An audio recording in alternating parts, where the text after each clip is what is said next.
sila seenaan dheeraa seechee dubbatama seenaa nama gaarii hin badu takkuma alhamdulillahi allah ya rahman kantiisi har'aan gahee seenaa ummata islaamaa. Akkam jirtan hordoftoota keenya irraa sagantaa addaa tokko qabannee isiniif dhiyaannee jirra. Sagantaa haala yerootiin wal fakkaatu waan kanaan dura seenaa keessatti ta'erraa wal qaqqabatannee isiniif dhiyaannee jirra. Seenaa irraatiinis haala amma biyyoonni baha jiddu galeessaa keessa jiraniin wal qabate waan kanaan dura seenaa keessatti ta'e tokko qabannee isiniif dhiyaannee jirra. Kanaanis seenaa Saadaam Hussein Al-Majiid qabannee kan isin biraan geenyu ta'a. Hanga xumura sagantaa keenyaatti nu waliin turaa isiniin jenna. Haala amma Ameerikaa fi Israa'el waliin ta'uudhaan Iraan irratti lola banuudhaan hoogganaa isaanii Ayatollah Ali Khamenei's ajjeesuudhaan wal qabate nutis kanaan wal qabate Ameerikaan baha giddu galeessaa keessatti maal akka hojjechaa turteen wal qabate seenaa Saadaam Hussein isin biraan geenya. Hanga xumura sagantaa keenyaatti nu waliin turaa jenna. Saadaam Hussein abbaa isaa Hussein Abdul Majidii fi haadha isaa aadde Subahaa Xulfaa irraa dachii dhaloota goota Saaladdin Al-Hayyubii kan taate Iraaq magaalaa Tigreetti kan dhalate Saadaam Hussein abbaa malee akkasumas obboleessaa fi obboleettii malee jireenya ulfaataa keessatti akka guddatuuf Rabbiin murteesse. Abbaan Saadaam Hussein kan du'e osoo inni gadaameessaa haadha isaa keessa jiru yoo ta'u, obboleessi isaa hangafaa tokkos daandii abbaa isaa qabatee dhibee kaansariin addunyaa kanarraa godaane. Kun ammoo haadha Saadaam Subahaaf taatee gaddisiisaa abdii kutachiisaa ture.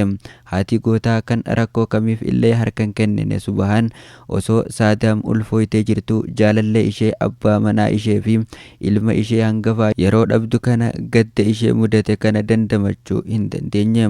Qophummaan itti dhagahame baay'ee mukooftee yaadaan galaana daakuu eegalte. Xumura irrattis murtee fokkisaa tokko murteessite. Murteen isheen murteessite kunis ulfa garaa ishee keessa jiru kana baasisuu ture. Garuu maal godham ulfi aadde Subahaa yeroo baafamuuf mijatu bira dabre jira. Osoo haala kanaan jireenyi bitaa itti galee jiru mucaan dubbii ijoo ta'e Saadaam dhalate. Mucaan aadde Subahaan harmee jedhee waamuufi kennaa addaa abbaa manaa ishee ta'e Saadaam gara dachiitti bahe. Gootichi Saadaam Hussein akkuma dhalateen haati Saadaam obboleessa ishee Iraaq magaalaa Bagdaad jiraatu Khayrullaa Xulfaaf ilma ishee kana kennite. Saadaamis eessuma isaa shoorarkaa kana waliin jireenya isaa daa'imummaa dabarsuuf dirqame. Haa ta'u malee dhawata keessa Saadaam sadarkaa eessuma isaa kana faana jiraachuu hin dandeenye irra gahe. Eessumni isaa Khayrullaan nama salphaa miti. Isaan sirna gitaa bittaa Ingiliz barbadeessuuf warra qabsa'an gootota Iraaq keessa warra adda dureedha. Fincila yeroo garaagaraa kaasaniin mootummaan Ingiliz isaan ukkaamsuun mana hidhaa seensise. Yeroo kana haati Saadaam Subahaan ilma ishee mana obboleessa isheetii baasuun gara bakka dhaloota isaa magaalaa Tigreetitti deebiste.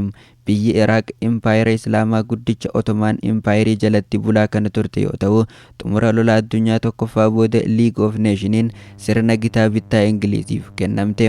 Haati Saadaam Iraaq magaalaa Tigreet yeroo jiraachaa turtetti namtichi Ibrahim Al-Hasan jedhamu gaaffii gaa'ilaa dhiyeesseef.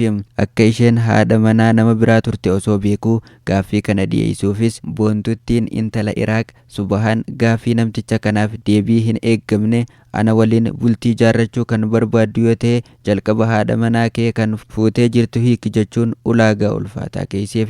Jaalala isheen qalbiin isaa kan booji'ame Ibrahim Al-Hasan ulaagaa ulfaataa Subahaan isaaf keesse osoo hin didin mormii tokko malee atumti qofti tole naaf jedhi malee haadha manaa koo si'a 3 hiikeen geggeessa jechuun Subahaa argachuuf akkam akka bolalaa jiru mul'ise.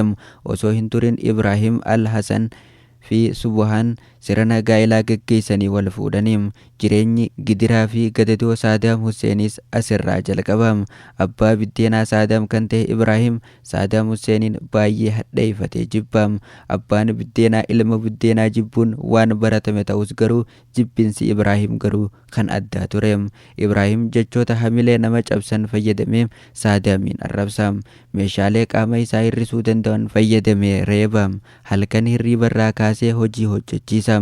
Inni cunqursaa Saadaam ture. Haati isaa cunqursaa Ibrahim ilma ishee Saadaam irraan ga'u xumura itti gochuuf qabsoo ijibbaataa gaggeessitus milkaa'uu hin dandeenyeem.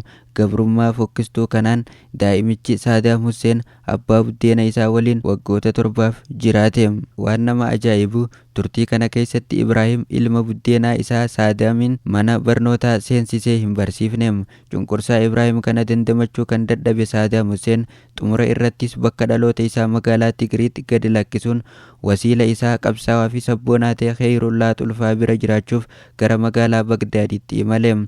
Yeroo kana umriin gooticha Saadaam Huseen reefuu ganna 10 guutaam.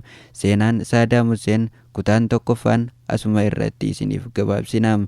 Kutaa lammaffaa seenaa gooticha kana itti fufnee kan isin biraan geenyu taati nu eeggadhaa isiniin jennaam. Sila seenaan dheeraa dubbatama seenaa nama gaarii hin badu takkuma.